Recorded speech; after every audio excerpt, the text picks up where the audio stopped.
ಕುವೆಂಪು ಅವರ ಕವನ ನೇಗಿಲ ಯೋಗಿ.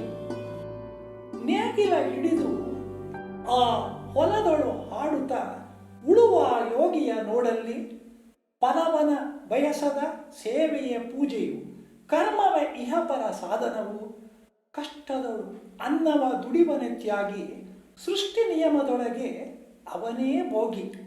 ಲೋಕದೊಳೇನೇ ನಡೆಯುತ್ತಲಿರಲಿ ತನ್ನ ಈ ಕಾರ್ಯವ ಬಿಡನೆಂದು ರಾಜ್ಯಗಳು ಉದಿಸಲಿ ರಾಜ್ಯಗಳು ಅಳಿಯಲಿ ಹಾರಲಿ ಗದ್ದುಗೆ ಮಕುಟಗಳು ಮುತ್ತಿಗೆ ಹಾಕಲಿ ಸೈನಿಕರೆಲ್ಲ ಬಿತ್ತುಳುವುದನ್ನು ಅವ ಬಿಡುವುದೇ ಇಲ್ಲ. ಬಾಳಿತು ನಮ್ಮ ಈ ನಾಗರಿಕತೆ ಸಿರಿ ಮಣ್ಣುಣಿ ನೇಗಿಲಿನ ಆಶ್ರಯದಿ ನೇಗಿಲ ಹಿಡಿದು ಆ ಕೈಯ ದಾರದಿ ದೊರೆಗಳು ದರ್ಪದೊಳು ಆಡಿದರು ನೇಗಿಲ ಬಲದೊಳು ವೀರರು ಮೆರೆದರು ಶಿಲ್ಪಿಗಳು ಎಸೆದರು ಕವಿಗಳು ಬರೆದರು.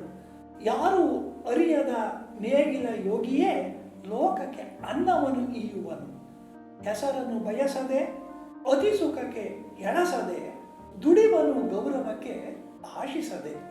ನೇಗಿಲ ಕುಳದೊಳು ಅಡಗಿದೆ ಕರ್ಮ ನೇಗಿನ ಮೇಲೆಯೇ ನಿಂತಿದೆ ಧರ್ಮ.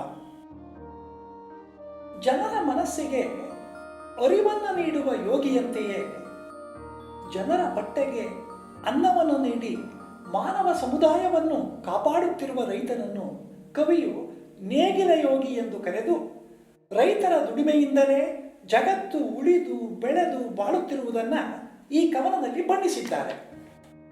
ನೇಗಿಲ ಹಿಡಿದು, ನೇಗಿಲು ಅಂದ್ರೇನು? ಮಣ್ಣನ್ನು ಮೆದುಗೊಳಿಸಿ ಬೀಜವನ್ನು ಬಿತ್ತಲು ಮತ್ತು ಪೈರನ್ನು ನೆಡಲು ಹದಗೊಳಿಸುವುದಕ್ಕಾಗಿ ಭೂಮಿಯನ್ನು ಉಳುವ ಉಪಕರಣ.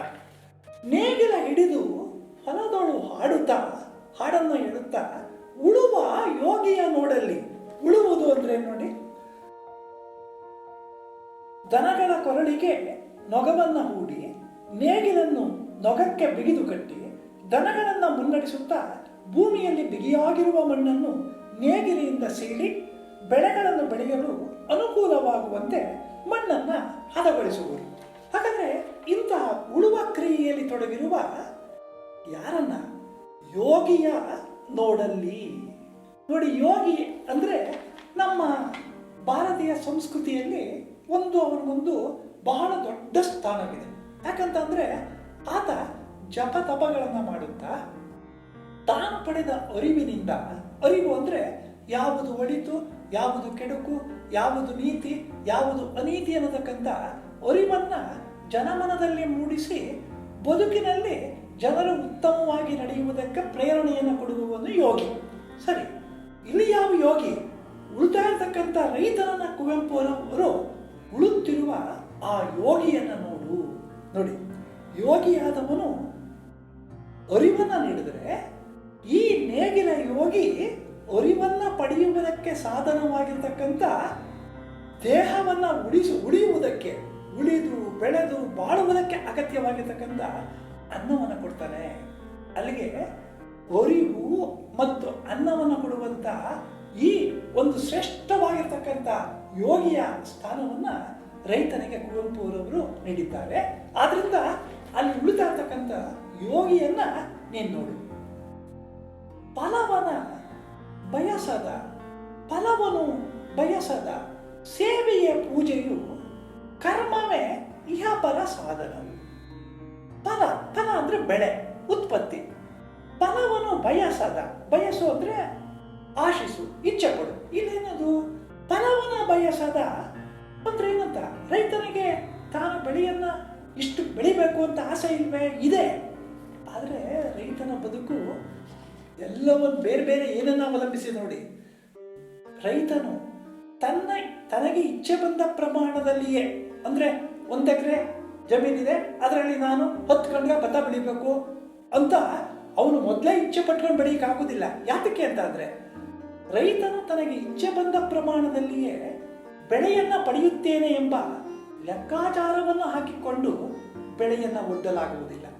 ಏಕೆಂದರೆ ಭೂಮಿಯಲ್ಲಿ ಬೆಳೆಯುವ ಬೆಳೆಯ ಪ್ರಮಾಣವು ಬೇಸಾಯಗಾರನ ದುಡಿಮೆಯ ಪರಿಶ್ರಮದ ಜೊತೆಗೆ ನಿಸರ್ಗದಲ್ಲಿ ನಡೆಯುವ ಆಗುಹೋಗುಗಳನ್ನು ಅವಲಂಬಿಸಿರುತ್ತದೆ. ಅಂದರೆ ಮಣ್ಣಿನ ಗುಣ, ಬಿಸಿಲು, ಮಳೆ, ಗಾಳಿಯಿಂದ ಕೂಡಿದ ವಾತಾವರಣ ಬೆಳೆಗಳ ಮೇಲೆ ಪರಿಣಾಮವನ್ನು ಬೀರುತ್ತದೆ. ಆದ್ದರಿಂದ ರೈತ ನಾನು ಇಷ್ಟೇ ಬೆಳೆ ಬೆಳಿತೀನಿ, ಇಷ್ಟೇ ಲಾಭ ಪಡಿತೀನಿ ಅಂತ ಹೇಳ್ಕೊಳ್ಳೋಕೆ ಆಗೋದಿಲ್ಲ. ನೆಕ್ಸ್ಟ್, ಫಲವನ್ನ ಬಯಸದ ಸೇವೆಯೇ ಪೂಜೆಯು. ಸೇವೆ ಅಂದ್ರೇನು? ಊಳಿಗ, ಕಸುಬು, ಚಾಕ್ರಿ ಅಂತ. ಕಾಯಕ. ಪೂಜೆ ನನಗೆ ನಿಮಗೆಲ್ಲ ಗೊತ್ತು. ದೇವರನ್ನು ಒಲಿಸಿಕೊಳ್ಳಲೆಂದು ದೇವರ ವಿಗ್ರಹದ ಮುಂದೆ ಹೂವು, ಹಣ್ಣು, ಕಾಯಿಗಳನ್ನಿಟ್ಟು ಧೂಪ ದೀಪಗಳನ್ನು ಬೆಳಗಿಸುತ್ತಾ ಮಾಡುವ ಆಚರಣೆಯೇ ಪೂಜೆ. ಆದರೆ ನಮ್ಮ ರೈತನ ಪಾಲಿಗೆ ಯಾವುದು ಪೂಜೆಯಾಗಿದೆ? ಸೇವೆಯೇ ಪೂಜೆಯು. ಹೊಲ, ಗದ್ದೆ, ತೋಟಗಳಲ್ಲಿ ಆತ ದುಡಿಮೆಯನ್ನು ಮಾಡ್ತಾ ಇದ್ದಾನಲ್ಲ, ಅದೇ ಪೂಜೆ. ಯಾವುದೋ ಮಂತ್ರಾಕ್ಷತೆಗಳನ್ನು ಎರಚಿಸ್ತಾ ಇಲ್ಲ, ಯಾವುದೋ ಹೂಗಳನ್ನು ಅರ್ಪಿಸ್ತಾ ಇಲ್ಲ. ಈತ ಏನ್ ಮಾಡ್ತಾ ಇದ್ದಾನೆ? ಈತ ಮಾಡುತ್ತಿರುವಂತ ಆ ದುಡಿಮೆಯೇ ಇವನ ಪಾಲಿನ ಪೂಜೆಯಾಗಿದೆ. ಮುಂಗಾರಿನ ಮಳೆಯು ಬರುವುದಕ್ಕೆ ಮೊದಲು ಹೊಲ, ಗದ್ದೆ, ತೋಟಗಳಿಗೆ ಗೊಬ್ಬರ, ಗೋಡನ್ನು ಹೇರುವ, ದನಗಳ ಕೊರಳಿಗೆ ನೊಗವನ್ನು ಹೂಡಿ ಭೂಮಿಯನ್ನು ಉಳುವ, ಮಣ್ಣಿನ ಹೆಂಟೆಗಳನ್ನು ಒಡೆದು ಪುಡಿ ಮಾಡಿ ಭೂಮಿಯನ್ನು ಹದಗೊಳಿಸುವ, ಬೀಜವನ್ನು ಬಿತ್ತುವ, ಪೈರನ್ನು ನಾಟಿ ಮಾಡುವ, ಕಾಲ ಕಾಲಕ್ಕೆ ನೀರನ್ನು ಹಾಯಿಸುವ, ತೆಂಡೆಯೊಡೆದು ಬೆಳೆದಿರುವ ಸಸಿಗಳ ನಡುವೆ ಹುಟ್ಟಿಕೊಂಡಿರುವ ಕಳೆಗಿಡಗಳನ್ನು ಕೀಳುವ, ಬೆಳೆದ ಬೆಳೆಯನ್ನು ಕುಯ್ದು ಹೊರಕಟ್ಟಿ ಕಣಕ್ಕೆ ಸಾಗಿಸಿ ಒಕ್ಕಣೆ ಮಾಡುವ 10 ಬಗೆಯ 108 ರೀತಿಯ ಈ ಕೆಲಸಗಳೇ ಬೇಸಾಯಗಾರನು ಮಾಡುವ ಪೂಜೆಯಾಗಿರುತ್ತದೆ. ಅಲ್ಲಿಗೆ ಬೇಸಾಯಗಾರನ ಪಾಲಿಗೆ ಆ ಬೇಸಾಯದ ಕಾಯಕಗಳೇ ಅವನು ಮಾಡುವ ಪೂಜೆಯಾಗಿರುತ್ತದೆ. ಕರ್ಮವೇ ಇಹ ಪರ ಸಾಧನವು. ನೋಡಿ, ನಮಗೆಲ್ಲ ಒಂದು ದೊಡ್ಡ ಆಸೆ ಇದೆ. ಇಹ ಅಂದ್ರೆ ಈ ಲೋಕ, ಪರ ಅಂದ್ರೆ ಪರಲೋಕ. ಪರಲೋಕದಲ್ಲಿ ನಮಗೆ ಮುಕ್ತಿ ಸಿಗಲಿ ಅಂದ್ಬಿಟ್ಟು ಇಲ್ಲೇನೋ ಜಪತಪಗಳನ್ನು ಮಾಡ್ತೀವಿ, ಇಲ್ಲಿ ಯಾವುದೋ ಆಚರಣೆಗಳನ್ನು ಮಾಡ್ತೀವಿ, ಇಲ್ಲಿ ಯಾವುದೋ ಪೂಜೆ ಪುನಸ್ಕಾರಗಳನ್ನು ಮಾಡ್ತೀವಿ. ಅದನ್ನು ನಮ್ಮ ರೈತರಿಗೆ ಇಹ ಮತ್ತು ಪರ, ಇಹದಲ್ಲಿ ತನ್ನ ಬದುಕನ್ನು ಸಾರ್ಥಕವಾಗಿ ಕಳೆಯುವುದು, ನಿರ್ವಹಿಸುವುದು, ಮಾಡುವುದು, ಪರದಲ್ಲಿ ಅದೇನಾರ ಇದ್ರೆ ಅಲ್ಲಿ ಮೋಕ್ಷ ಸಿಗುತ್ತೋ ಏನೋ ಅದೊಂದು ಕಲ್ಪನೆ ಇದೆ ನಮಗೆ. ಪರಲೋಕದಲ್ಲಿ ನಮಗೆ ಇಲ್ಲಿ ಒಳ್ಳೇದು ಮಾಡಿದ್ರೆ ಅಲ್ಲಿ ಸ್ವರ್ಗದಲ್ಲಿ ಸ್ಥಾನ ಸಿಗುತ್ತೆ ಅನ್ನತಕ್ಕಂಥ ಒಂದು ನಂಬಿಕೆ ಇದೆ. ಹಾಗಾದ್ರೆ ರೈತನ ಪಾಲಿಗೆ ಯಾವುದು ಇಹ ಪರಗಳ ಸಾಧನ? ಇಹದಲ್ಲಿ ತನ್ನ ಬದುಕನ್ನ ಸಾರ್ಥಕಪಡಿಸಿಕೊಳ್ಳುವ, ಪರಲೋಕವೆಂಬುದಿದ್ದರೆ ಅದರಲ್ಲಿ ಒಳ್ಳೆಯ ಸ್ಥಾನವನ್ನು ಪಡೆಯುವುದಕ್ಕೆ ಕಾರಣವಾಗುವ ಸಾಧನ ಯಾವುದು ಅಂದ್ರೆ ಕರ್ಮವೇ ಸಾಧನ. ಕರ್ಮ ಅಂತ ಅಂದ್ರೆ ಆತ ಮಾಡುತ್ತಿರುವ ಕ್ರಿಯೆಗಳು. ನೇಗಿಲ ಯೋಗಿಯ ದುಡಿಮೆಯೇ ಅವನ ಪಾಲಿಗೆ ಎಲ್ಲ ರೀತಿಯಿಂದಲೂ ಒಲವು, ನಲಿವು, ನೆಮ್ಮದಿಯನ್ನ ನೀಡುತ್ತದೆ. ಕಷ್ಟದೊಳು ಅನ್ನವ ದುಡಿಮನೆ ತ್ಯಾಗಿ, ಸೃಷ್ಟಿ ನಿಯಮದೊಳಗೆ ಅವನೇ ಭೋಗಿ. ನೋಡಿ, ಕಷ್ಟದೊಳು ಅನ್ನವ ದುಡಿಮನೆ ತ್ಯಾಗಿ. ಕಷ್ಟ ಅಂದ್ರೆ ಬೆಳೆಯನ್ನ ಬೆಳಿಬೇಕಾದ್ರೆ ರೈತ ಅನುಭವಿಸುವಂತ ನೋವು, ಸಂಕಟ, ಅವನ ಪರಿಶ್ರಮ, ಅವನ ದುಡಿಮೆ, ಅದರ ಜೊತೆಗೆ ಅವನು ಮಾಡಿಕೊಂಡಂತ ಸಾಲ ಸೋಲಗಳ ಆ ಒಂದು ರೀತಿಯಾಗಿರ್ತಕ್ಕಂತಹ ನೋವು, ಇವೆಲ್ಲವನ್ನ ಪಡೆದು ಆತ ಅನುಭವಿಸುತ್ತಲೇ ಜಗತ್ತಿಗೆ ಅನ್ನವನ್ನು ಕೊಡ್ತಾನೆ. ನೋಡಿ, ಕಷ್ಟದೊಳಗೆ ಅನ್ನವನ್ನ ಆತ ನೀಡುವನು. ಹಗಲು ಇರುಳು ಎನ್ನದೆ ಮಳೆ, ಗಾಳಿ, ಬಿಸಿಲಿಗೆ ಮೈಯನ್ನ ಒಡ್ಡಿ ಬೇಸಾಯದ ಕೆಲಸಗಳನ್ನು ಮಾಡಿ ಬೆವರನ್ನು ಬಸಿಯುತ್ತಾ ತಾನು ಬೆಳೆದ ಬೆಳೆಗಳಿಗೆ ಮತ್ತು ತನ್ನ ಜೀವಕ್ಕೆ ಹಾವು, ಹಕ್ಕಿ, ಕ್ರಿಮಿ, ಕೀಟ, ಪ್ರಾಣಿಗಳಿಂದ ಹಾನಿಯುಂಟಾಗುವುದನ್ನು ಲೆಕ್ಕಿಸದೆ ರೈತನು ಬೆಳೆಗಳನ್ನು ಬೆಳೆಯುತ್ತಾನೆ. ಅವನು ತ್ಯಾಗಶೀಲ. ಏನ್ ತ್ಯಾಗ ಅಂತಂದ್ರೆ ಇತರರ ಒಳಿತಿಗಾಗಿ ತನ್ನದೆಲ್ಲವನ್ನು ನೀಡುವುದನ್ನು ತ್ಯಾಗ ಅಂತೀವಿ. ಆದರೆ ರೈತ ಎಂತ ತ್ಯಾಗ ಮಾಡ್ತಾನೆ ನೋಡಿ. ರೈತನು ಬೆಳೆದ ಬೆಳೆಗಳಿಗೆ ಸರಿಯಾದ ಬೆಲೆ ಸಿಗದಿದ್ದಾಗ ಸಾಲ ಸೋಲಗಳಿಗೆ ಗುರಿಯಾಗಿ ರೈತ ನರಳುತ್ತಾನೆ. ತನ್ನ ಶ್ರಮದ ದುಡಿಮೆಯ ಜೊತೆಗೆ ತನ್ನಲ್ಲಿದ್ದ ಒಡವೆ ವಸ್ತುಗಳೆಲ್ಲವನ್ನು ಕಳೆದುಕೊಂಡು ಜನಸಮುದಾಯಕ್ಕೆ ಅಗತ್ಯವಾದ ಅನ್ನವನ್ನು ಕೊಡುಗೆಯಾಗಿ ನೀಡುತ್ತಾನೆ. ನಮ್ಮ ರೈತ ಮುಖಂಡರಾಗಿರ್ತಕ್ಕಂಥ ನಂಜುಂಡಸ್ವಾಮಿಯವರು ಹೇಳ್ತಾ ಇದ್ರು ಅದನ್ನ. ಈ ಮಂಡ್ಯ ಜಿಲ್ಲೆ ಮುಂತಾದ ಕಡೆಗಳು ಬಂದ್ರೆ ಸುತ್ತ ಗದ್ದೆಗಳಲ್ಲಿ ಹಚ್ಚ ಹಸಿರಾದ ಪೈರು ಕಾಣಿಸ್ತದೆ. ನಿಜ, ಅದನ್ನು ನೋಡಿದ್ರು ಅಬ್ಬಬ್ಬ ಎಷ್ಟು ಚೆನ್ನಾಗಿದೆ ಬೆಳೆ ಅಂತಾರೆ. ಆದರೆ ಅಲ್ಲಿ ಮಂಡಿ ಉದ್ದ ನಿಂತಿರುವ ಬೆಳೆ ಇದ್ರೆ ರೈತನಿಗೆ ನಡಿನುದ್ದ ಸಾಲ ಅಂತ ಒಂದು ಮಾತಿದೆ. ಮಂಡಿ ಉದ್ದ ಬೆಳೆ, ನಡಿನುದ್ದ ಸಾಲ ಅಂದ್ರೆ ಬೆಳೆಗಿಂತ ಹೆಚ್ಚಿನ ಪ್ರಮಾಣದಲ್ಲಿ ಸಾಲ ಇದೆ ಅಂತ. ಮತ್ತೊಂದು ಮಾತು ಹೇಳ್ತಿದ್ರು, ರೈತ ಯಾವತ್ತು ತನ್ನ ಗದ್ದೆ ಹೊಲದಲ್ಲಿ ಪೈರನ್ನು ನಾಟಿ ಮಾಡ್ತಾನೋ ಅವತ್ತೇ ತನ್ನ ಮನೆಯಲ್ಲಿ ಸಾಲದ ನಾಟಿ ಪೈರನ್ನು ಹಾಕೊಂಡ ಅಂತ. ಅಂದ್ರೆ ಸಾವಿರಾರು ವರ್ಷಗಳಿಂದಲೂ ರೈತರು ಸಾಲದ ಶೂಲದಲ್ಲಿ ನರಳ್ತಾವ್ರೆ. ಆದರೆ ಅಷ್ಟೆಲ್ಲ ಕಷ್ಟ ಅನುಭವಿಸ್ತಾ ಇದ್ರು ಕೂಡ ತಮ್ಮ ದುಡಿಮೆಯನ್ನು ಮಾತ್ರ ನಿಲ್ಲಿಸ್ತಿಲ್ಲ. ಸದಾಕಾಲ ಕಷ್ಟದೊಳಗೆ ಅನ್ನವನ್ನ ಅಂದ್ರೆ ತಾವು ಕಷ್ಟಪಡ್ತಾ ತಾವು ನರಳ್ತಾ ಇದ್ರು ಕೂಡ ಈ ಜಗತ್ತಿನ ಜನಸಮುದಾಯ ಉಳಿಯುವುದಕ್ಕೆ ಅನ್ನವನ್ನು ಕೊಡ್ತಾ ಇದ್ದಾರೆ. ಸೃಷ್ಟಿ ನಿಯಮದೊಳಗೆ ಅವನೇ ಭೋಗಿ. ತರಗದ್ದೆಗಳಲ್ಲಿ ಆ ಪ್ರಕೃತಿಯ ನಡುವೆ ದುಡಿತಾ ಇರ್ತಕ್ಕಂಥ ಆತ ಸೃಷ್ಟಿ ಅಂದ್ರೆ ಜಗತ್ತು, ನಿಯಮ ಅಂತ ಅಂದ್ರೆ ನಡೆದುಕೊಂಡು ಬಂದಿರತಕ್ಕಂಥ ರೀತಿ. ಸೃಷ್ಟಿ ನಿಯಮದೊಳಗೆ ಜಗತ್ತಿನ ಈ ಕಟ್ಟುಕಟ್ಟಲೆಗಳಲ್ಲಿ, ಜಗತ್ತಿನ ಈ ಬದುಕಿನಲ್ಲಿ ಅವನೇ ಭೋಗಿ. ಭೋಗಿ ಅಂದ್ರೆ ಸುಖದ ತುದಿಯಲ್ಲಿ ಇರುವಂತವನಿಗೆ ಭೋಗಿ ಅಂತಾರೆ. ನಾನಾ ಬಗೆಯ ಆನಂದವನ್ನ ರೈತ ಏನು ಆನಂದ ಪಡ್ತಾ ಇದ್ದಾನೆ? ಮಣ್ಣಿನ ಮಗನಾಗಿರ್ತಕ್ಕಂಥ, ಮಣ್ಣಿನೊಡನೆ ದುಡಿದು ಬಾಳ್ತಾ ಇರ್ತಕ್ಕಂಥ ಆತ ನಿಸರ್ಗದ ಬಳಿಯಲ್ಲಿ ಬೇಸಾಯವನ್ನ ಮಾಡುತ್ತಾ ಸರಳವಾದ ರೀತಿಯಲ್ಲೇ ಆನಂದವನ್ನು ಪಡಿತಾನೆ. ಅಲ್ಲೇ ನೆಲದ ಮೇಲೆ ಕುಳಿತುಕೊಳ್ತಾನೆ, ಅಲ್ಲೇ ಊಟ ಮಾಡ್ತಾನೆ, ಅಲ್ಲೇ ಮನೆ ಕೊಳ್ತಾನೆ. ಅಂದ್ರೆ ಅವನಿಗೆ ಭೂಮಿ ತಾಯಿಯೇ ಅವನ ಪಾಲಿನ ಎಲ್ಲ ರೀತಿಯಾಗಿರ್ತಕ್ಕಂಥ ಆನಂದವನ್ನ, ಸುಖವನ್ನ ಕೊಡುವಂತಹ ತಾಯಿಯಾಗಿದ್ದಾಳೆ. ಈ ರೀತಿ ಸೃಷ್ಟಿಯ ನಿಯಮದೊಳಗೆ ಅವನೇ ಭೋಗಿ. ನೇಗಿಲ ಹಿಡಿದು ಆ ಹೊಲದೊಳು ಆಡುತ್ತಾ ಉಳುವ ಯೋಗಿಯ ನೋಡಲ್ಲಿ ಫಲವನ ಬಯಸದ ಸೇವೆಯ ಪೂಜೆಯು ಕರ್ಮವೇ ಇಹಪರ ಸಾಧನವು. ಕಷ್ಟದ ಅನ್ನವ ದುಡಿವನತ್ಯಾಗಿ ಸೃಷ್ಟಿ ನಿಯಮದೊಳಗೆ ಅವನೇ ಭೋಗಿ. ಲೋಕದೊಳೇನೇ ನಡೆಯುತ್ತಲಿರಲಿ ತನ್ನೀ ಕಾರ್ಯವ ಬಿಡನೆಂದು.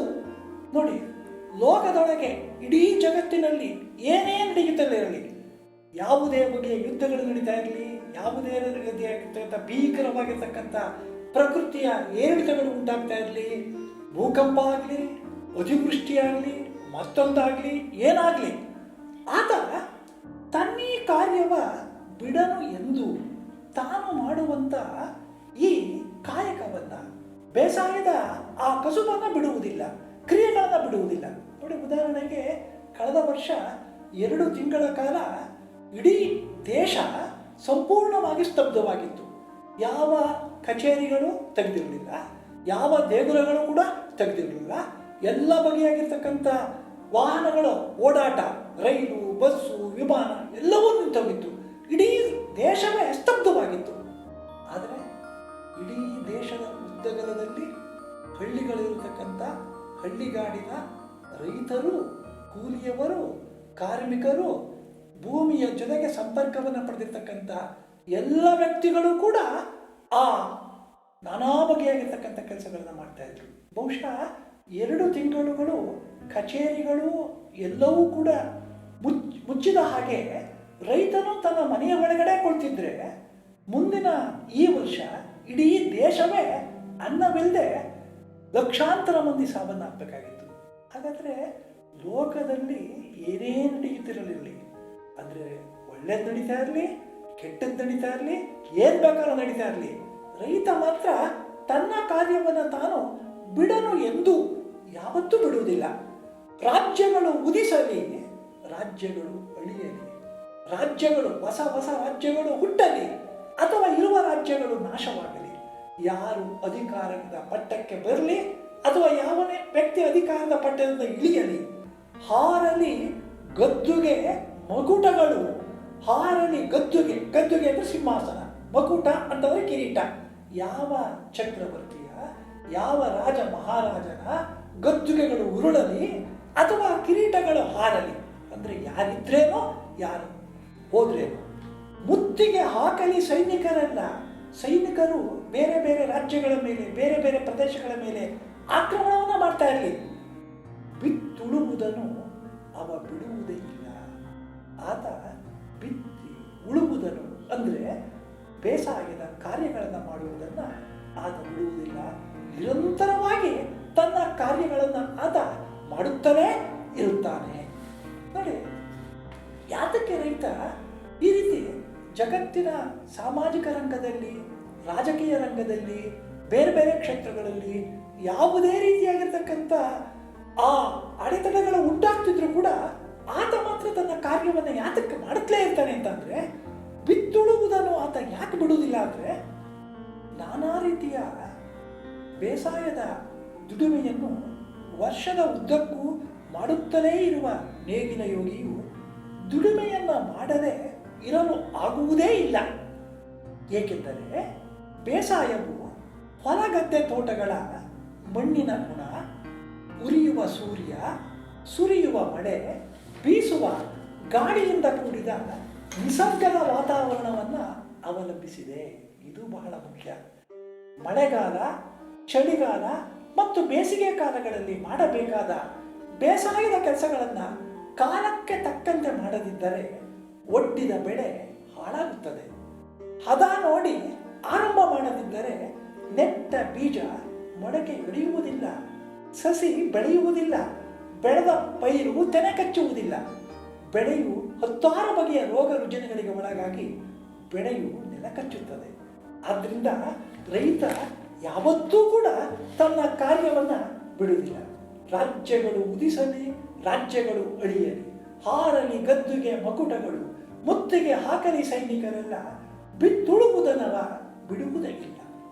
ನೋಡಿ, ನಮ್ಮ ಕಣ್ಣು ಮುಂದೆ ಜಗಿಸುವ ಬೆಳಕಿನ ಪೂರೈಸುವ ಆ ವಿದ್ಯುತ್ ದೀಪಗಳ ಅಲಂಕಾರದಿಂದ ಕೂಡಿದ ನಗರವನ್ನು ನಾವು ನೋಡ್ತಾ ಇದ್ದೀವಿ. ನವನವೀನವಾಗಿರ್ತಕ್ಕಂಥ ಉಡುಗೆ ತೊಡುಗೆಗಳನ್ನು ತೊಟ್ಟಿರ್ತಕ್ಕಂಥ ಜನಗಳನ್ನು ನಾವು ನೋಡ್ತಾ ಇದ್ದೀವಿ. ಹೊಸ ಹೊಸ ಬಗೆಯ ಕಟ್ಟಡಗಳನ್ನು ನೋಡ್ತಾ ಇದ್ದೀವಿ. ಇವೆಲ್ಲ ನಗರ ಪ್ರದೇಶದಲ್ಲಿ ಇರ್ತಕ್ಕಂಥ ಜನಗಳ ಒಂದು ಜೀವನ ವಿಧಾನ. ಇಂಥದನ್ನು ನಾಗರಿಕತೆ ಅಂತ ಕರೀತಾರೆ. ಬಾಳಿತು ನಮ್ಮ ಈ ನಾಗರಿಕತೆ ಸಿರಿ ಇಷ್ಟೆಲ್ಲ ನಗರಗಳ ವೈಭವ ಕಾಣ್ತಾ ಇದೆಯಲ್ಲ, ನಗರಗಳಲ್ಲಿ ಸಂಪತ್ತು ಕಣ್ಣಿಗೆ ರಾಜುವಂತೆ ಎದ್ದು ಕುಣಿತಾ ಇದೆಯಲ್ಲ, ಈ ಸಿರಿ ಸಂಪದಗಳು ಎಲ್ಲಿಂದ ಬಂತು? ಮಣ್ಣುಣಿ ನೇಗಿಲಿನ ಆಶ್ರಯದಿ. ಮಣ್ಣುಣಿ, ಮಣ್ಣು ಅಂತಂದ್ರೆ ಭೂಮಿಯ, ಮಣ್ಣಿನ ಉಣ್ಣನ್ನು ತಿನ್ನು. ಮಣ್ಣುಣಿ ಅಂದ್ರೆ ಮಣ್ಣಿನೊಡನೆ ಬೆರೆತಿರುವ. ಹಾಗಾದ್ರೆ ಈ ಜಗತ್ತಿನ ಸಕಲ ಸಿರಿ ಸಂಪದಗಳೆಲ್ಲವೂ ಕೂಡ ಸೃಷ್ಟಿಯಾಗುತ್ತಿರುವುದೇ ಈ ಮಣ್ಣಿನಿಂದ. ಮಣ್ಣುಣಿ ನೇಗಿಲಿನ ಆಶ್ರಯದಿ. ನೋಡಿ, ನೇಗಿಲು ಮಣ್ಣನ್ನ ಉಣಿ ಅಂತ ನೇಗಿಲಿನ ಉಳುವಾಗ ಆ ಮಣ್ಣು ನೇಗಿಲಿಗೆ ಬೆರ್ಕೊಳ್ತದಲ್ಲ. ನೇಗಿಲಿನ ಕ್ರಿಯೆಯಿಂದ, ನೇಗಿಲಿನ ಕಾಯಕದಿಂದಲೇ ಈ ಜಗತ್ತಿನ ಎಲ್ಲ ಸಿರಿ ಸಂಪದಗಳು ಬರ್ತಾ ಇದೆ. ನಗರಗಳು ಅತ್ಯಂತ ಸಿರಿ ಸಂಪದಗಳಿಂದ ತುಂಬಿ ತುಳುಕುತ್ತಿವೆ. ನಗರದ ಜನತೆ ನವನವೀನವಾಗಿರ್ತಕ್ಕಂಥ ಬದುಕನ್ನು ನಡೆಸ್ತಾ ಇದ್ದಾರೆ. ಹಾಗಾಗಿ ಇಡೀ ಜಗತ್ತಿನ ಇಂತಹ ವೈಭವದ ಬದುಕಿಗೆ ಮಣ್ಣುಣಿ ನೇಗಿಲಿನ ಆಶ್ರಯದಲ್ಲಿ ನಡೀತಾ ಇರ್ತಕ್ಕಂಥ ಕಸುಬೆ ಕಾರಣವಾಗಿದೆ. ನೇಗಿಲ ಹಿಡಿದ ಕೈಯಾದಾರದಿ ದೊರೆಗಳು ದರ್ಪದಳು ಆಳಿದರು. ನೇಗಿಲ ಹಿಡಿದ ಕೈ ಅಂದ್ರೆ ನಮ್ಮ ರೈತ ಇರೋದ್ರಿಂದಲೇ ಏನಾಗ್ತಾ ಇದೆ ಈಗ? ಇಡೀ ದೇಶದ ರಾಟೆ ನಡೀತಾ ಇರ್ತಕ್ಕಂಥದ್ದೇ ಈ ಮೇಟಿ ಹಿಡಿದಿರ್ತಕ್ಕಂಥ ರೈತನಿಂದ. ಮೇಟಿ ಅಂದ್ರೆ ಆ ನೇಗಿಲ ಮೇಲಿನ ಹಿಡಿಯನ್ನ ಮೇಟಿ ಅಂತ ಕರೀತಾರೆ. ಹಾಗಾದ್ರೆ ಇಂಥ ರೈತನ ಕೈ ಹಿಡಿದ ಆಧಾರದೆ ಅಂದ್ರೆ ನೇಗಿಲನ್ನ ಹಿಡಿದು ಉಳುತ್ತಿರುವ, ಬೇಸಾಯವನ್ನ ಮಾಡುತ್ತಿರುವಂತ ಇಂಥ ರೈತನ ಶ್ರಮದಿಂದಲೇ, ಆ ಶ್ರಮವೇ ಇಡೀ ಎಲ್ಲ ನಾಗರಿಕತೆಯ, ಇಡೀ ಜಗತ್ತಿನ ಎಲ್ಲ ಸಿರಿ ಸಂಪದಗಳ, ಇಡೀ ಜಗತ್ತಿನ ವೈಭವದಕ್ಕೆ ಕಾರಣವಾಗಿದೆ. ದೊರೆಗಳು ದರ್ಪದೊಳು ಆಳಿದರು. ದರ್ಪ ಅಂದ್ರೆ ಅಹಂಕಾರದಿಂದ. ದೊರೆ ಅಂದ್ರೆ ಬರೀ ರಾಜ ಮಹಾರಾಜ ಮಾತ್ರ ಅಲ್ಲ, ಇವತ್ತು ಕೂಡ ಅಧಿಕಾರದ ಗದ್ದುಗೆಯಲ್ಲಿ ಕುಳಿತಿರ್ತಕ್ಕಂಥ ಎಲ್ಲ ರಾಜಕಾರಣಿಗಳು ಕೂಡ ಇವತ್ತು ದರ್ಪದಲ್ಲಿ, ಅಹಂಕಾರದಲ್ಲಿ ಆಳ್ತಾವ್ರೆ. ನನ್ನಿಂದಲೇ ಜಗತ್ತು, ನನ್ನಿಂದಲೇ ದೇಶ, ನನ್ನಿಂದಲೇ ಈ ಜನ ಅಂತಾರಲ್ಲ, ಅಲ್ಲ. ಅವರ ಆ ದರ್ಪದ ಆಡಳಿತಕ್ಕೆ ಮೂಲ ಯಾರು? ನೇಗಿಲ ಯೋಗಿಯಾಗಿರ್ತಕ್ಕಂಥ ರೈತ. ನೇಗಿಲ ಬಲದೊಳು ವೀರರು ಮೆನೆದರು. ನೋಡಿ, ವೀರರು ಯುದ್ಧ ರಂಗದಲ್ಲಿ ಹೋರಾಟ ಮಾಡ್ತಕ್ಕಂಥ ಆ ವೀರನಿಗೆ ತಿನ್ನುವುದಕ್ಕೆ ಬೇಕೇ ಬೇಕು ಹೇಳಿ. ಅನ್ನ ಆಹಾರಗಳು ಬೇಕು. ಅನ್ನ ಆಹಾರ ಇಲ್ಲದೆ ಆದರೆ ಒಂದು ದಿನವಾದರೂ ಕೂಡ ಆತ ಬದುಕು ಹೋರಾಟ ಮಾಡೋಕ್ಕಾಗೋದಿಲ್ಲ. ಅಲ್ಲಿಗೆ ವೀರನಿಗೆ ಒಂದು ಶಕ್ತಿಯನ್ನು ಕೊಡ್ತಕ್ಕಂಥ ಕೆಲಸ ಆಗ್ತಾ ಇರ್ತಕ್ಕಂಥದ್ದು ರೈತರಿಂದಲೇ. ಶಿಲ್ಪಿಗಳು ಎಸೆದರು, ಕವಿಗಳು ಬರೆದರು. ಶಿಲ್ಪಿ ಶಿಲೆಯಲ್ಲಿ ಆ ಒಂದು ಅತ್ಯಂತ ಶ್ರೇಷ್ಠವಾಗಿರ್ತಕ್ಕಂಥ ವಿಗ್ರಹವನ್ನು ಕಡಿಯುವಂಥ ಶಿಲ್ಪಿ, ಲೋಹದಲ್ಲಿ ನಾನಾ ರೀತಿಯಾಗಿರ್ತಕ್ಕಂಥ ಪ್ರತಿಭೆಗಳನ್ನು ಮಾಡ್ತಕ್ಕಂಥವ್ರು. ಇವರೆಲ್ಲರೂ ಕೂಡ ಅಂದರೆ ಕಲೆ, ಸಂಸ್ಕೃತಿ, ರಾಜಕೀಯ ಅಧಿಕಾರ ಇವೆಲ್ಲವೂ ನಡೀತಾ ಇರ್ತಕ್ಕಂಥದ್ದೇ ರೈತನಿಂದ. ಎಸೆದರು, ಶೋಭಿಸಿದರು, ಕವಿಗಳು ಬರೆದರು. ಕಾವ್ಯವನ್ನು ಬರೀತಾರಲ್ಲ, ಸಾಹಿತ್ಯವನ್ನು ರಚನೆ ಮಾಡ್ತಾ ಇರ್ತಾರಲ್ಲ, ಆ ಕವಿ ಉಳಿದು ಬೆಳೆದು ಬಾಳುವುದಕ್ಕೆ ಅಗತ್ಯವಾಗಿರ್ತಕ್ಕಂಥ ಅನ್ನ ಕೊಡ್ತಾ ಇರ್ತಕ್ಕಂಥದ್ದೇ ರೈತ. ಅಲ್ಲಿಗೆ ದೊರೆಗಳ ದರ್ಪ, ವೀರರುಗಳ ಪರಾಕ್ರಮ, ಶಿಲ್ಪಿಗಳ ಅಸಾಧಾರಣವಾಗಿರ್ತಕ್ಕಂಥ ಕಲಾ ಸೌಂದರ್ಯ, ಕವಿಗಳ ಅತ್ಯಂತ ಸಾರ್ವಕಾಲಿಕವಾದ ಸತ್ಯವನ್ನು ಸಾರುವಂಥ ಕೃತಿಗಳ ರಚನೆ ಎಲ್ಲಕ್ಕೂ ಕೂಡ ಮೂಲ ಕಾರಣನೇ ನಮ್ಮ ನೇಗಿಲ ಯೋಗಿ. ಯಾರೂ ಅರಿಯದ ನೇಗಿಲ ಯೋಗಿಯೇ ಲೋಕಕ್ಕೆ ಅನ್ನವ ನೀಯುವನು, ಹೆಸರನ್ನು ಬಯಸದೆ ಅತಿ ಸುಖಕ್ಕೆ ಎಳಸದೆ ದುಡಿಯುವನು ಗೌರವಕ್ಕೆ ಆಶಿಸದೆ. ನೋಡಿ, ಯಾರೂ ಅರಿಯದ ಅಂದರೆ ತಿಳಿಯದ. ಈಗ ನಾನು ನೀವು ದಿನನಿತ್ಯ ಊಟ ಮಾಡ್ತೀವಲ್ಲ, ನಾವು ತಿನ್ನುವ ಅನ್ನವನ್ನು ಬೆಳೆದವನು ಯಾರು? ನಾವು ಕುಡಿಯುವ ಹಾಲನ್ನು, ಆ ಹಸುಗಳನ್ನು ದನಗಳನ್ನು ಮೇಯಿಸಿ ಅವುಗಳ ಹಾಲನ್ನು ಕರೆದುಕೊಟ್ಟವರು ಯಾರು? ನಾವು ತಿನ್ನುವ ಎಲ್ಲ ಬಗೆಯ ಆಹಾರ ಪದಾರ್ಥಗಳ ಮೇಲೆ ಕೂಡ ಇಂಥ ರೈತ ಅಂತ ಹೆಸರು ಬರೆದಿದೆಯೇ? ಏನಿಲ್ಲ. ಹಾಗಾದರೆ ಕೋಟಿಗಟ್ಟಲೆ ರೈತರು, ರೈತರ ಜೊತೆಗೂಡಿರುವ ಕೂಲಿ ಕಾರ್ಮಿಕರು, ಇವರೆಲ್ಲರೂ ಕೂಡ ಅನಾಮಧೇಯರು. ಜಗತ್ತಿಗೆ ಅನ್ನವನ್ನು ಕೊಟ್ಟು ಜಗತ್ತು ಉಳಿದು ಬೆಳೆದು ಬಾಳುವುದಕ್ಕೆ ಕಾರಣರಾಗಿರ್ತಕ್ಕಂಥ ಇವರ್ಯಾರೂ ತಮ್ಮ ಹೆಸರಿಗಾಗಿ ಆಸೆ ಪಡ್ತಿಲ್ಲ. ಯಾರೂ ಅರಿಯದ ತಿಳಿಯದ ನೇಗಿಲ ಯೋಗಿಯೇ. ಹಾಗಾದರೆ ನಾವು ತಿನ್ನುವ ಅನ್ನವನ್ನು ಬೆಳೆದವನು ಯಾರು ಅಂತಕ್ಕಂಥದ್ದು ನಮಗೆ ಗೊತ್ತಿಲ್ಲ. ಆದರೂ ನಮ್ಮ ಬದುಕು ಉಳಿದು ಬಾಳುವುದಕ್ಕೆ ಆ ನೇಗಿಲ ಯೋಗಿಯೇ ಕಾರಣ. ಲೋಕಕ್ಕೆ ಅನ್ನವನ್ನು ಈಯುವನು. ಲೋಕಕ್ಕೆ ಯಾವುದನ್ನು ಕೊಡ್ತಾನೆ? ಅನ್ನವನ್ನು ಕೊಡ್ತಾನೆ. ನೋಡಿ, ನಾವು ಅಕ್ಷರವಂತರಾದವರಲ್ಲಿ ನಮಗೊಂದು ಭ್ರಮೆ ಇದೆ. ಈ ಕಾರ್ಯವನ್ನು ನಾನು ಮಾಡ್ತಿದ್ದೀನಿ, ನಾನು ಮಾಡುವ ಈ ಕಾರ್ಯದಿಂದಲೇ ಜಗತ್ತು ಉದ್ಧಾರವಾಗುತ್ತೆ. ಸಾಮಾನ್ಯ ನಾವು ನೋಡ್ತೀವಿ, ಕೇಳ್ತಾ ಇರ್ತೀವಲ್ಲ ನಾವು ಮಾಧ್ಯಮಗಳನ್ನು. ಆದರೆ ಯಾವೊಬ್ಬ ರೈತನೂ ಕೂಡ ತಾನು ಹೊಲಗದ್ದೆಗಳಲ್ಲಿ ದುಡಿಯುವಾಗ ನಾನು ಬೆಳೆದ ಅನ್ನವನ್ನು ತಿಂದೇ ಜಗತ್ತು ಬದುಕುತ್ತಿದೆ, ನಾನು ನೀಡುವ ಆಹಾರ ಪದಾರ್ಥಗಳಿಂದಲೇ ಜಗತ್ತಿಗಾಗಿದೆ ಇರತಕ್ಕಂಥ ಭಾವನೆ ಅವನಿಗೆ ಇರೋದೇ ಇಲ್ಲ. ಅವನ ಜೀವನದ ದರ್ದಿಗಾಗಿ, ಅವನ ಜೀವನದ ಒಂದು ಇದಕ್ಕಾಗಿ, ನಿರ್ವಹಣೆಗಾಗಿ ಆತ ದುಡಿತಾ ಇರ್ತಾನೆ. ಅವನಿಗೆ ಯಾವುದೇ ಹೆಸರಿನ ಆಸೆ ಇಲ್ಲ. ಯಾರು ಅರಿಯದ ನೇಗಿನ ಯೋಗಿಯೇ ಲೋಕಕ್ಕೆ ಅನ್ನವನ್ನು ಕೊಡುತ್ತಾನೆ. ಹೆಸರನ್ನು ಬಯಸದೆ ಅವನಿಗೆ ಯಾವುದೇ ರೀತಿಯಾದ ಕೀರ್ತಿ ಶನಿ ಇಲ್ಲ. ನನ್ನಿಂದಲೇ ಜಗತ್ತು ಅನ್ನತಕ್ಕಂಥ ಭ್ರಮೆ ಆತನಿಗಿಲ್ಲ. ಅತಿ ಸುಖಕ್ಕೆ ಎಳಸು ಅಂದರೆ ಇಚ್ಛಿಸು, ಅತಿಯಾದ ಸುಖವನ್ನು ಬಯಸದೆ. ಕಾರಣ ಅವನು ನಿಸರ್ಗದ ನಡುವೆ ಆ ಮಳೆ, ಗಾಳಿ, ಬಿಸಿಲು ಎಲ್ಲ ರೀತಿಯಾಗಿರ್ತಕ್ಕಂಥ ಸಂಕಷ್ಟಗಳ ನಡುವೆಯೇ ಬಾಳ್ತಾ ಇರ್ತಾನೆ. ಅತಿ ಸುಖಕ್ಕಾಗಿ ಹಂಬಲಿಸದೆ ದುಡಿವನು ಗೌರವಕ್ಕೆ ಆಶಿಸದೆ. ಆಶಿಸು ಅಂದರೆ ಹಂಬಲಿಸು, ಬಯಸು. ನನ್ನ ದೊಡ್ಡ ಹೆಸರು ಬರಬೇಕು, ನಾನು ಕೀರ್ತಿವಂತನಾಗಬೇಕು, ನನ್ನ ಹೆಸರು ಅಜರಾಮರವಾಗಬೇಕು ಅನ್ನತಕ್ಕಂಥ ಹಂಬಲ ರೈತನಿಗಿಲ್ಲ.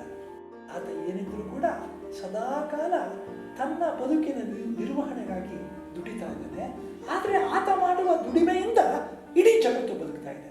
ನೋಡಿ, ಯಾವತ್ತೂ ಅಷ್ಟೇ ಶ್ರಮಜೀವಿಗಳಾಗಿರ್ತಕ್ಕಂಥ ರಸ್ತೆಗಳನ್ನು ನಿರ್ಮಾಣ ಮಾಡ್ತಕ್ಕಂಥವರಾಗಲಿ, ಕೆರೆಕಟ್ಟೆಗಳನ್ನು ಕಟ್ಟುವಂಥವರಾಗಲಿ, ಕಟ್ಟಡಗಳನ್ನು ಕಟ್ಟುವಂಥವರಾಗಲಿ, ರೈತರಾಗಲಿ, ಈ ಕೂಲಿ ಕಾರ್ಮಿಕರೆಲ್ಲ ಅವರು ಮಾಡ್ತಾ ಇರ್ತಕ್ಕಂಥದ್ದು ಕೀರ್ತಿಗಾಗಲ್ಲ, ಅವರು ಮತ್ಯಾವುದೋ ಇದಕ್ಕಾಗಲ್ಲ.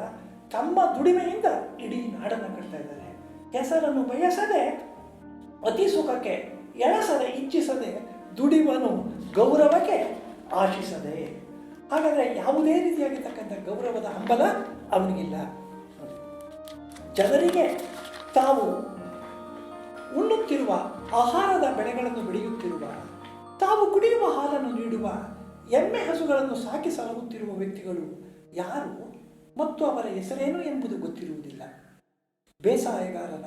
ಬೇಸಾಯಗಾರನ ಹೆಗಲಿಗೆ ಹೆಗಲು ಕೊಟ್ಟು ಅವನ ಜೊತೆಯಲ್ಲಿಯೇ ಕೂಲಿಯವರು, ಜೀತದಾಳುಗಳು, ಹೆಂಗಸರು, ಮಕ್ಕಳು ಹೊಲಗದ್ದೆ ತೋಟಗಳಲ್ಲಿ ತಮ್ಮ ಬೆವರನ್ನು ಬಸಿದು ಹಗಲಿರುಳು ಗೇಯುತ್ತಿದ್ದಾರೆ. ಇಂತಹ ಕೋಟಿಗಟ್ಟಲೆ ಶ್ರಮಜೀವಿಗಳ ನಿರಂತರವಾದ ದುಡಿಮೆಯಿಂದಲೇ ನಾವು ಜನಸಮುದಾಯವೆಲ್ಲವೂ ಸದಾಕಾಲ ಅನ್ನವನ್ನು ಉಣ್ಣುತ್ತಿದ್ದೇವೆ. ನಮ್ಮ ಬದುಕು ನಡೆಯುತ್ತಿದೆ. ನೇಗಿಲ ಕುಲದೊಳಗೆ ಅಡಗಿದೆ ಕರ್ಮ, ನೇಗಿಲ ಮೇಲೆಯೇ ನಿಂತಿದೆ ಧರ್ಮ. ಕವನದ ಕಟ್ಟಕಡೆಯಲ್ಲಿ ಈ ಸಾಲುಗಳನ್ನು ಕುವೆಂಪು ಹೇಳ್ತಾರೆ. ನೇಗಿಲ ಕುಳದೊಳಗೆ, ಕುಳ ಅಂತ ಅಂದರೆ ನೇಗಿಲಿನ ಬುಡದಲ್ಲಿರುವ ಮರದ ತುಂಡಿಗೆ ಜೋಡಿಸಿರುವ ಕಬ್ಬಿಣದ ಪಟ್ಟಿ, ಅದನ್ನು ಕಬ್ಬಿಣದ ಪಟ್ಟಿ ಹಾಕಿರ್ತಾರೆ. ಅದರಿಂದಲೇ ಆ ಮಣ್ಣನ್ನು ಸೀಳುವುದಕ್ಕೆ ಕಾರಣ. ಇದರಿಂದ ಭೂಮಿಯ ಮಣ್ಣನ್ನು ಸೀಳಿ ಮಿದು ಮಾಡಿ ಹದಗೊಳಿಸಲು ಆಗುತ್ತದೆ. ನೇಗಿಲಿನ ಕುಳದೊಳಗೆ ಅಡಗಿದೆ, ಅಡಗು ಅಂತಂದರೆ ನೆಲೆಸಿದೆ, ವ್ಯಾಪಿಸಿದೆ ಕರ್ಮ. ಕರ್ಮ ಅಂದರೆ ದುಡಿಮೆ, ಕಾಯಕ. ಹಾಗಾದರೆ ನಮ್ಮ ರೈತನ ದುಡಿಮೆ ಎಲ್ಲಿದೆ? ನೇಗಿಲ ಕುಳದೊಳಗೆ ಇದೆ. ಅಂದರೆ ಇದು ರೂಪಕವಾಗಿ ಬರ್ತಾ ಇದೆ. ಸಕಲ ವಿಧವಾದ ಈ ಬೇಸಾಯದ ಕ್ರಿಯೆಗಳಿಂದಲೇ ಈ ಜಗತ್ತು ನಿಂತಿದೆ. ನೇಗಿಲ ಕುಳದೊಳಗೆ ಅಡಗಿದೆ ಕರ್ಮ. ಕರ್ಮ ಅಂತಂದರೆ ಕಾಯಕ, ಕರ್ತವ್ಯ, ಕಸುಬು. ಹಾಗಾದರೆ ಭೂಮಿಯನ್ನು ಉತ್ತು, ಬಿತ್ತು, ಬೆಳೆದು ಹದ ಮಾಡಿ ಅಲ್ಲಿ ಮಾಡ್ತಕ್ಕಂಥ ಈ ಕ್ರಿಯೆಯೇ ಅತ್ಯಂತ ಶ್ರೇಷ್ಠವಾದದ್ದು. ನೇಗಿಲ ಮೇಲೆಯೇ ನಿಂತಿದೆ ಧರ್ಮ. ಧರ್ಮ ಇನ್ಯಾವುದೋ ಬೇರೆ ಆಚರಣೆಗಳಿಂದ ನಿಂತಿಲ್ಲ. ಧರ್ಮ ಪೂಜೆ ಪುರಸ್ಕಾರಗಳಿಂದ ನಿಂತಿಲ್ಲ. ಯಾವುದೋ ಮಂತ್ರಘೋಷಗಳಿಂದ ಧರ್ಮ ನಿಂತಿಲ್ಲ. ಧರ್ಮ ಅಂದ್ರೇನು? ಯಾವುದೇ ವ್ಯಕ್ತಿ ತಾನು ಮಾಡುವ ಕ್ರಿಯೆಯಿಂದ ತನಗೆ ಮತ್ತು ತನ್ನ ಕುಟುಂಬಕ್ಕೆ ಒಳಿತನ್ನ ಮಾಡುತ್ತಾ, ಅದೇ ರೀತಿಯಲ್ಲಿ ಸಮಾಜಕ್ಕೂ ಜನಸಮುದಾಯಕ್ಕೂ ಒಳಿತನ್ನ ಮಾಡ್ತಾನೋ ಅದು ಧರ್ಮ. ಮತ್ತಾವುದೂ ಧರ್ಮ ಅಲ್ಲ. ತನ್ನ ಉಳಿವು, ತನ್ನ ಕುಟುಂಬದ ಒಳಿತು, ಅಂತೆಯೇ ಸಮಾಜದ ಜನಸಮುದಾಯದ ಒಳಿತನ ಮಾಡುವುದೇ ಧರ್ಮ. ಹಾಗಾದರೆ ನಿಜವಾದ ಧರ್ಮ ಅಂದರೆ ರೈತನ ಧರ್ಮ, ಬೇಸಾಯದ ಧರ್ಮ. ಅದಕ್ಕೆ ಹೇಳ್ತಾರೆ ನೇಗಿಲ ಮೇಲೆಯೇ ನಿಂತಿದೆ ಧರ್ಮ. ಇಡೀ ಜಗತ್ತಿನ ಧರ್ಮ ನಿಂತಿರ್ತಕ್ಕಂಥದ್ದೇ ಈ ನೇಗಿಲ ಮೇಲೆ. ರೂಪಕ ಇದು. ಹಾಗಾದರೆ ರೈತನ ಕ್ರಿಯೆಯಿಂದಲೇ ಈ ಜಗತ್ತು ನಿಂತಿದೆ. ಈ ಜಗತ್ತು ಜೀವನ ನಡೀತಾ ಇದೆ. ಒಂದು ನಿಮಿಷ ಕಲ್ಪನೆ ಹಾಕೊಂಡ್ಬಿಡಿ. ಇಡೀ ಜಗತ್ತಿನಲ್ಲಿರ್ತಕ್ಕಂಥ ಎಲ್ಲ ರೈತರು 1-2 ತಿಂಗಳ ಕಾಲ ಏನೊಂದು ಕ್ರಿಯೆಯನ್ನು ಮಾಡದೆ ಇದ್ದು ಬಿಟ್ರೆ ಇಡೀ ಜಗತ್ತೇ ಹಸಿವಿನ ಹಾಹಾಕಾರದಿಂದ ನರಳಿ ಸಾಯ್ತದೆ. ಹಾಗಾದರೆ ನೇಗಿಲ ಕುಳದೊಳಗೆ ಅಡಗಿದೆ ಕರ್ಮ. ಕರ್ಮ ಅಂದರೆ ಕಾಯಕ. ಲೋಕದಲ್ಲಿ ನಡೆಯುವ ಮಾನವನ ಎಲ್ಲ ಬಗೆಯ ಚಟುವಟಿಕೆಗಳಿಗೂ ನೇಗಿಲ ಯೋಗಿಯ ದುಡಿಮೆಯಿಂದ ಬೆಳೆಯುವ ಬೆಳೆಗಳೇ ಜೀವಶಕ್ತಿಯಾಗಿವೆ. ನೇಗಿಲ ಮೇಲೆಯೇ ನಿಂತಿದೆ ಧರ್ಮ. ಬಹುಶಃ ಇವತ್ತು ನೀವು ನೋಡ್ತಾ ಇದ್ದೀರಿ, ಇಡೀ ಜಗತ್ತಿನಲ್ಲಿ ಧರ್ಮಗಳ ತಿಕ್ಕಾಟ ನಡೀತಾ ಇದೆ. ಜಾತಿಗಳ ನಡುವೆ ಕಲ ನಡೀತಾ ಇದೆ. ಯಾವುದೇ ವ್ಯಕ್ತಿ ಅಧಿಕಾರಕ್ಕೆ ಬಂದರೆ, ಯಾವುದೇ ಕೆಲಸ ಮಾಡ್ತಾ ಇರ್ಬೇಕಾದ್ರೆ ಅವನಿಗೊಂದು ಆಸೆ, ಇದು ನನ್ನ ಜಾತಿಯವರಿಗೆ ತಲುಪಲಿ, ನನ್ನ ಜಾತಿಯವರು ಇದನ್ನು ಪಡೀಲಿ. ಆದರೆ ನೋಡಿ, ರೈತರಾಗಲಿ, ಕೂಲಿಯವರಾಗಲಿ, ಕೂಲಿ ಕಾರ್ಮಿಕರಾಗಲಿ ದುಡಿತಾ ಇದ್ದಾರಲ್ಲ, ಅವರು ಈಗ ರೈತ ತಾನು ಬೆಳೆದ ಬೆಳೆಯನ್ನು ಇದು ನಮ್ಮ ಜಾತಿಯವರೇ ತಿನ್ನಲಿ ಅಂತ, ತಾನು ಬೆಳೆದಂಥ ಯಾವುದೇ ಆ ಆಹಾರ ಪದಾರ್ಥಗಳು ನಮ್ಮ ಜಾತಿ, ನಮ್ಮ ಧರ್ಮದವರೇ ತಿನ್ನಬೇಕು ಅಂತ ಇಲ್ಲ. ಅವನಿಗಿರೋದು ಒಂದೇ ಒಂದು ಧರ್ಮ, ಮಾನವ ಧರ್ಮ. ಆ ಮಾನವ ಧರ್ಮ ಅಂದರೆ ಇಡೀ ಮಾನವರಿಗೆ ಒಳಿತನ ಮಾಡುವಂಥ ಧರ್ಮ. ನೇಗಿಲ ಮೇಲೆಯೇ ನಿಂತಿದೆ ಧರ್ಮ. ಇಡೀ ಮಾನವ ಧರ್ಮ, ವಿಶ್ವ ಮಾನವತೆ ಅಂತ ಹೇಳ್ತಾರಲ್ಲ, ಇಡೀ ರೈತ ಮಾಡ್ತಾ ಇರ್ತಕ್ಕಂಥ ಆ ಕಸುಬು ಕೇವಲ ತನ್ನ ಊರಿನವರಿಗೆ ಮಾತ್ರ ಅಲ್ಲ, ತನ್ನ ಮನೆಗೆ ಮಾತ್ರ ಅಲ್ಲ, ತನ್ನ ದೇಶಕ್ಕೆ ಮಾತ್ರವಲ್ಲ, ಇಡೀ ಜಗತ್ತಿನ ಜೀವ ಸಮುದಾಯಗಳಿಗೆ ಅನ್ನವನ್ನು ಕೊಡ್ತಾ ಇದ್ದೇನೆ. ಇದು ಧರ್ಮ. ನೇಗಿಲ ಮೇಲೆಯೇ ನಿಂತಿದೆ ಧರ್ಮ. ಧರ್ಮ ಅಂತಂದರೆ ಪರರಿಗೆ ತನಗೆ ಒಳಿತನ್ನು ಮಾಡುತ್ತಾ ಪರರಿಗೂ ಒಳಿತನ್ನು ಮಾಡುವುದು ಮಾತ್ರ ಧರ್ಮ. ಬೇರೆ ಯಾವುದೋ ಆಚರಣೆಗಳು ಧರ್ಮವಲ್ಲ, ಯಾವುದೋ ಪೂಜೆ ಪುರಸ್ಕಾರಗಳು ಧರ್ಮವಲ್ಲ, ಯಾವುದೋ ಮಂತ್ರತಂತ್ರಗಳು ಧರ್ಮ ಅಲ್ಲ. ಮಾನವ ಸಮುದಾಯದ ಹೊಟ್ಟೆಯ ಹಸಿವನ್ನು ತಣಿಸಿ ಜನರು ಒಲವು, ನಲಿವು, ನೆಮ್ಮದಿಯಿಂದ ಬಾಳುವುದಕ್ಕೆ ನೇಗಿಲ ದುಡಿಮೆಯೇ ತಳಹದಿಯಾಗಿದೆ. ನೇಗಿಲ ದುಡಿಮೆ ಅಂದರೆ ಬೇಸಾಯದ ಕಾರ್ಯಗಳೇ. ಕೋಟಿಗಟ್ಟಲೆ ಬೇಸಾಯಗಾರರ ದುಡಿಮೆಯಿಂದ ರೂಪುಗೊಂಡಿರುವ ನೇಗಿಲ ಧರ್ಮ ಇದೆಂಥ ಧರ್ಮ? ಜನಸಮುದಾಯಕ್ಕೆ ಅನ್ನವನ್ನು ಕೊಡುವ ಧರ್ಮ ನೇಗಿಲ ಧರ್ಮ. ಜಗತ್ತಿನ ಜನಸಮುದಾಯದಲ್ಲಿ ಜಾತಿ, ಮತ, ಲಿಂಗ, ಪ್ರಾಂತ್ಯವೆಂಬ ತಾರತಮ್ಯವನ್ನು ಮಾಡದೆ ಎಲ್ಲರಿಗೂ ಅನ್ನವನ್ನು ನೀಡುತ್ತಿದೆ. ನೇಗಿಲ ಯೋಗಿ ನೇಗಿಲ ಹಿಡಿದು ಆ ಮಲಗಳು ಹಾಡುತ್ತಾ ಉಳುವ ಯೋಗಿಯ ನೋಡಲ್ಲಿ ಫಲವನ ಬಯಸದ ಸೇವೆಯ ಪೂಜೆಯು ಕರ್ಮವೇ ಇಹಪರ ಸಾಧನವು. ಕಷ್ಟದೊಳನ್ನವ ದುಡಿಮನೆ ತ್ಯಾಗಿ ಸೃಷ್ಟಿ ನಿಯಮದೊಳಗೆ ಅವನೇ ಭೋಗಿ. ಲೋಕದೊಳೇನೇ ನಡೆಯುತ್ತಲಿರಲಿ ತನ್ನೆಯ ಕಾರ್ಯವ ಬಿಡನೆಂದು ರಾಜ್ಯಗಳು ಉದಿಸಲಿ, ರಾಜ್ಯಗಳು ಅಳಿಯಲಿ, ಹಾರಲಿ ಗದ್ದುಗೆ ಮಕುಟಗಳು. ಮುತ್ತಿಗೆ ಹಾಕಲಿ ಸೈನಿಕರೆಲ್ಲ ಬಿತ್ತುಳುವುದನ್ನು ಅವ ಬಿಡುವುದೇ ಇಲ್ಲ. ಬಾಳಿತು ನಮ್ಮ ಈ ನಾಗರಿಕತೆ ಸಿರಿ ಮಣ್ಣುಣಿ ನೇಗಿಲಿನ ಆಶ್ರಯದಿ. ನೇಗಿಲ ಹಿಡಿದ ಕೈಯ ದಾರದಿ ದೊರೆಗಳು ದರ್ಪದೊಳಾಳಿದರು. ನೇಗಿಲ ಫಲದೊಳು ವೀರರು ಬೆರೆದರು, ಶಿಲ್ಪಿಗಳು ಎಸೆದರು, ಕವಿಗಳು ಬರೆದರು. ಯಾರೂ ಅರಿಯದ ನೇಗಿಲ ಯೋಗಿಯೇ ಲೋಕಕ್ಕೆ ಅನ್ನವ ನೀಯುವನು. ಹೆಸರನ್ನು ಬಯಸದೆ ಅತಿಸುಖಕ್ಕೆ ಎಳಸದೆ ದುಡಿವನು ಗೌರವಕ್ಕೆ ಆಶಿಸದೆ. ನೇಗಿಲ ಕುಳದೊಳು ಅಡಗಿದೆ ಕರ್ಮ, ನೇಗಿಲ ಮೇಲೆಯೇ ನಿಂತಿದೆ ಧರ್ಮ.